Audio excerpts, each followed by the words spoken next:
Hello everyone, आज हम लोग अरिथमेटिक प्रोग्रेशन एपी के बारे में बात करेंगे स्टैंडर्ड 10 के। तो एपी क्या है, जो कि हमारा अरिथमेटिक प्रोग्रेशन मतलब ऐसा एक प्रोग्रेशन जिसमें एक नंबर से दूसरे नंबर के बीच में जो कॉमन डिफरेंस है उससे होना चाहिए। मान लीजिए एक एपी जैसे कि हमारा अगर 1 2 3 4 5 सारा नेचुरल नंबर लिखेंगे, अगर हम इसको माइनस करते जाएं, मतलब जैसे 2 - 1 करेंगे तो 1 निकलेगा, 3 - 2 करेंगे तो 1 निकलेगा, 4 - 1 करेंगे तो भी 1 निकलेगा, 5 - 1 करेंगे तो 1 निकलेगा। तो जब दो मतलब टर्म्स के बीच में डिफरेंस सेम रह जाए तो हम लोग समझ लेंगे कि वो अरिथमेटिक प्रोग्रेशन है। और एक एग्जांपल देते हैं, अगर ऑल इवन नंबर लेंगे 2 4 6 8 10, अगर ऐसे कंटिन्यू करेंगे ऐसा प्रोग्रेशन, आप यहाँ देख सकते हैं 4 - 2 माइनस करेंगे तो 2 निकलेगा, 6 - 4 करेंगे तो भी 2 निकलेगा, 8 - 6 करेंगे तो 2 निकलेगा, 10 - 8 भी करेंगे तो 2 निकलेगा। तो आप देख सकते हैं जो कॉमन डिफरेंस है वो सेम आ रहा है। जब कॉमन डिफरेंस को डी लिखा जाता है तो कॉमन डिफरेंस जब सेम रहेगा तो हम लोग इसको अरिथमेटिक प्रोग्रेशन बोलेंगे। तो हाँ, अरिथमेटिक प्रोग्रेशन में जो कॉमन डिफरेंस है वो पॉजिटिव भी हो सकता है, नेगेटिव भी हो सकता है, मतलब प्रोग्रेशन बैकवर्ड भी हो सकता है। जैसे कि आप मान लो हम लोग लेंगे 2, 0, -2, -4, -6, -8, अगर ऐसे कंटिन्यूसली लेंगे आप देख सकते हैं जो डिफरेंस क्रिएट होगा। जैसे कि मैं अगर 0 - 2 करूं तो आंसर -2 निकलेगा। सिमिलरली अगर -2 - 0 करो, अगर इससे इसको करो तो भी आंसर -2 निकलेगा। अगर -4 से माइनस कर दो -2 को तो ये हो जाएगा -4 + 2 which is equal to -2। Similarly अगर यहाँ से यहाँ -6 से करो -4 कर दो तो -6 + 4 विच इज इक्वल टू -2 निकलेगा। तो आप यहाँ देख सकते हैं ये सारे केसेस में जो कॉमन डिफरेंस वो -2 ही निकल रहा है। तो हम इसको बोल सकते हैं कि ये भी अरिथमेटिक प्रोग्रेशन होता है। आप आगे हायर सेशन में भी ये पढ़ने वाले हो। और एक होता है ज्योमेट्रिक प्रोग्रेशन, जिसको जीपी भी बोला जाता है। आप पढ़ोगे जब किसी का रेशियो, किसी कॉमन रेशियो जब सेम हो तो जीपी बोलेंगे, वो हम लोग हायर क्लासेस में पढ़ेंगे। तो आप यहाँ देख सकते हैं ये हमारा आ जाएगा अरिथमेटिक प्रोग्रेशन के बारे में। तो चलिए हम आगे इसका कुछ फार्मूला, कुछ टर्म्स, कौन से टर्म को क्या बोलते हैं वो भी जान लेते हैं। तो अगर मान लो एक अरिथमेटिक प्रोग्रेशन है 3 6 9 12 15 इस तरह का, तो इसमें जो फास्ट टर्म है इसको ए बोलते हैं, जिसको फास्ट टर्म बोलते हैं। तो हम लोग इसको ए भी लिख सकते हैं और A1 भी लिख सकते हैं। तो इस हिसाब से ये बन जाएगा A2 A3 A4, ऐसे डॉट डॉट चलता रहेगा। तो ये first term, second term, third term, fourth term, ऐसे कंटिन्यूसली चलता जाएगा। अगर मैं इसका एक लास्ट टर्म दे दूं, अगर इसको लास्ट टर्म दे दूं, मान लो लास्ट टर्म 30 है, तो इसको बोला जाएगा लास्ट टर्म, इसको बोला जाएगा लास्ट टर्म, और इसको सिंपली एल भी लिखते हैं।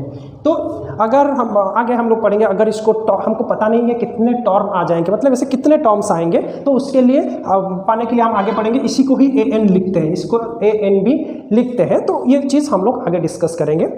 तो मान लो यहाँ पे जैसे कि 4 टर्म लिखे, मान लो और 2 टर्म आएगा, तो मुझे सपोज कोई टर्म पाना है, 7 टर्म सपोज निकालना है, तो मुझे कैसे पता चलेगा वो 7 टर्म कितना है। अगर यहाँ पे आप देख सकते हैं कि यहाँ पे जो प्रोग्रेशन है छोटा प्रोग्रेशन है, अगर प्रोग्रेशन बहुत ही बड़ा और इन्फिनिटी तक होगा, बहुत सारे प्रोग्रेशन है, तो अगर मुझे 212 टर्म निकालना है तो उसके लिए एक जनरल फॉर्मूला है AN = A + N - 1 × D, जहाँ पे ये A हमारा फास्ट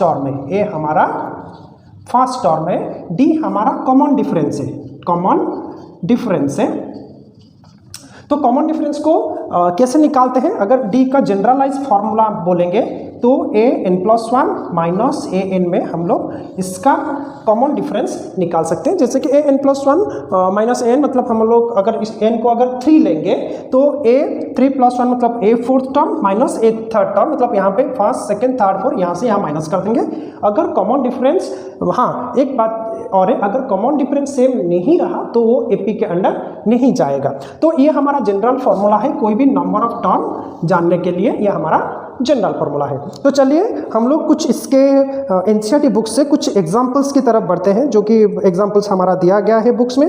तो चलिए सबसे पहले चलते हैं एपी के आपका एग्जांपल नंबर 1 की तरफ। को यहाँ पे ये दे रहा है कि ये ऑलरेडी एक एपी है, तो इसमें कोई डाउट नहीं है कि इसमें कॉमन डिफरेंस सेम नहीं होगा, डेफिनेटली सेम होगा, क्योंकि ये ऑलरेडी दे चुका है ये एक एपी है।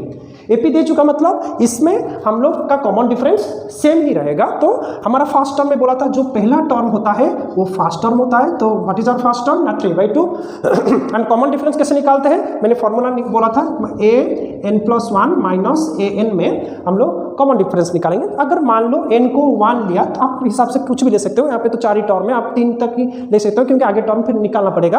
तो n अगर 1 लिए तो a1+1 minus a1, so a2 minus a1, so this is our a2, this is our a1। So हम लोग कॉमन डिफरेंस के लिए 1/2 माइनस 3/2 लेंगे, तो एलसीएम हो जाएगा 2, 1 minus 3, so minus 2/2 which is equal to -1। इसीलिए हमारा कॉमन डिफरेंस कितना हुआ, -1। तो इस तरह से हम लोग इसका कोई ये टर्म कंपलसरी चाहिए, ये दो चीज़ निकालना बहुत ज़रूरी है, नहीं तो आगे हम फॉर्मूला में पुट नहीं कर पाएंगे, तो ये हमको सीखना पड़ेगा।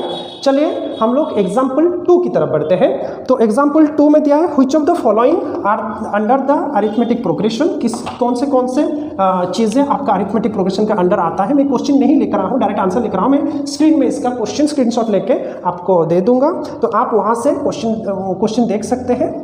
साइमल्टेनियसली आपके वीडियो के ऊपर आ जाएगा क्वेश्चन।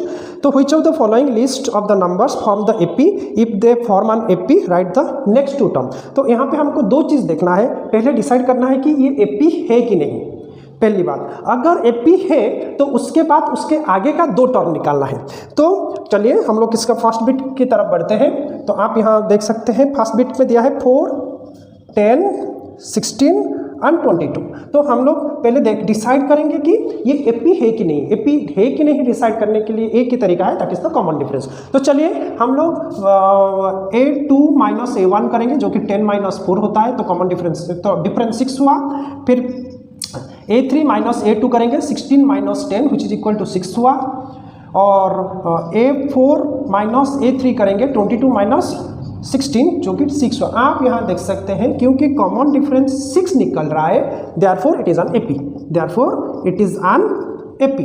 तो आप यहाँ पर इसका नेक्स्ट 2 टर्म, क्योंकि आप देखते हैं कि 4 से 6 ऐड करें तो 10 प्लस 6 करें तो 16 प्लस 6 करें तो 22, आप प्लस 6 करके आप डायरेक्टली निकाल सकते हैं, फॉर्मूला के साथ भी निकाल सकते हैं, डायरेक्टली भी निकाल सकते हैं। अभी के लिए तो हम लोग डायरेक्टली निकाल देते हैं, फॉर्मूला जब आएगा पढ़ने के बाद हम फॉर्मूला भी अप्लाई करेंगे। तो बताइए नेक्स्ट 2 टर्म क्या हो जाएगा आपका, 4, उसके बाद आएगा 10, उसके बाद 16, उसके बाद 22। अगर 22 में प्लस 6 करेंगे क्योंकि कॉमन डिफरेंस 6 से आगे इंक्रीमेंट हो रहा है, तो प्लस 6 करेंगे तो आ जाएगा 28, ये आ जाएगा 28। इसके साथ प्लस 6 करेंगे, प्लस 6 करेंगे तो आ जाएगा 34। तो आपका अगला 2 टर्म 28 एंड 34 है।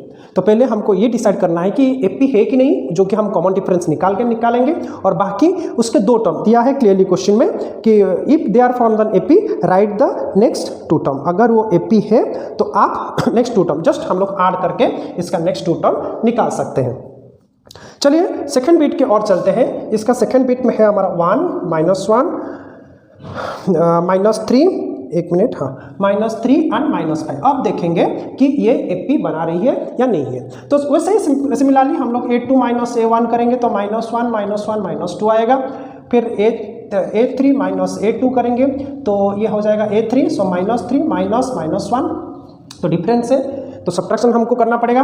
तो -3 + 1 इज इक्वल टू -2, यहाँ पे भी -2, यहाँ पे -2। अगला चेक कर लेते हैं, a4 minus a3 which is equal to -5 minus -3, so -5 + 3 -2। आप देख सकते हैं कॉमन डिफरेंस -2 निकल रहा है, so it is an AP. तो ये क्या हो जाएगा, क्योंकि कॉमन डिफरेंस से निकल रहा है तो ये आपका एपी अरिथमेटिक प्रोग्रेशन हो जाएगा। अगर अरिथमेटिक प्रोग्रेशन सिमिलरली में बोला था प्लस करके, हम जनरली प्लस करके निकाल सकते हैं। तो 1, नेक्स्ट टर्म में -1, -3, -5। तो क्या करेंगे, यहाँ पे वही प्रोग्रेशन हो रहा है, मतलब प्लस करेंगे 5 -5 प्लस -2, तो ये हो जाएगा -5 -2 विच इज इक्वल टू -7।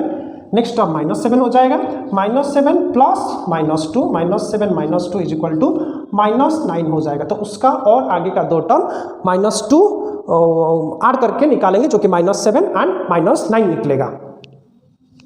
तो चलिए हम लोग इसका आगे की तरफ बढ़ते हुए थर्ड बिट को देखते हैं। इसका थर्ड बिट जो क्वेश्चन है वो आपका -2 2। तो ये देखेंगे कि ये एपी के अंडर आता है कि नहीं आता है, वो हम लोग देखेंगे। इसका थर्ड बिट देखा जाए तो आप देख सकते हैं -2 2 -2 2 ऐसे करके वो दिया है। तो दोस्तों सबसे पहले हम लोग डिसाइड करेंगे कि ये अरिथमेटिक प्रोग्रेशन है कि नहीं, तो उसके लिए कॉमन डिफरेंस निकालेंगे। तो चलिए शुरू करते हैं। a2 माइनस a1 हो जाएगा 2 माइनस -2, सो 2 + 2 = 4। फिर a3 माइनस a2 हो जाएगा -2 -2 विच इज इक्वल टू -4। देखिए आप कॉमनली आगे करने की कोई जरूरत नहीं, क्योंकि यहाँ पे -4 आया और यहाँ पे 4 आया, कॉमन डिफरेंस सेम नहीं है। सो आज d is not same, d is not same, so it is not an AP, it is not sorry, it is not an AP। तो आप कॉमन डिफरेंस निकाल के किसी भी AP को डिसाइड कर सकते हैं। तो आपको आगे का टर्म्स निकालने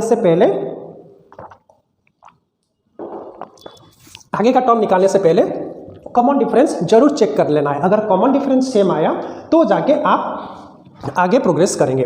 तो दोस्तों ये थर्ड बिट आपका अरिथमेटिक प्रोग्रेशन नहीं होगा। चलिए हम फोर्थ बिट की तरफ चल रहे हैं। मैं एकदम से बेस लेवल से पढ़ा रहा हूं, तो अगर आपको मतलब थोड़ा स्लो लोगे तो इसको थोड़ा स्पीड बढ़ा दीजिए, 1.25 नहीं तो 1.5 स्पीड में कर लीजिए। तो क्योंकि मैं पूरा बिट बाय बिट सारा कॉन्सेप्ट क्लियर कर रहा हूं, तो मैं हर चीज़ लिख के कर रहा हूं। चलिए हम लोग फोर्थ बिट की तरफ चलते हैं। इसका जो फोर्थ बिट है आपका क्वेश्चन है आपका 1 1 1 1 1 1 2 2 2 3 3 3। तो आप यहाँ चलिए सबसे पहले हम d निकालते हैं। तो अगर a2 माइनस a1 किया तो 1 - 1 ये दोनों हो जाएगा 0। फिर से a3 माइनस a2 किए तो फिर ये a3 a2 फिर से 1 - 1 0। लेकिन a4 माइनस a3 करें तो 2 - 1 1। आप देख सकते हैं कॉमन डिफरेंस सेम नहीं आ रहा है। सो आज d is not same, common difference is not same, so it is not an AP, so it is not an AP। तो ये एक अरिथमेटिक प्रोग्रेशन नहीं होगा, क्योंकि यहाँ पे आप देख सकते हैं d सेम नहीं है, तो ये अरिथमेटिक प्रोग्रेशन नहीं होगा। चलिए दो एग्जाम्पल हम लोग कंप्लीट कर चुके हैं, तो हम लोग डायरेक्टली चलते हैं एक्सरसाइज की तरफ। तो हम लोग ये जो इंट्रोडक्शन पार्ट एक ही क्लास में रखते हैं, अगले क्लास में हम लोग पढ़ते हैं इसका एक्सरसाइज, इसका जो फर्स्ट एक्सरसाइज हम लोग शुरू करेंगे 5.1। तो मिलते हैं अगले वीडियो में, धन्यवाद।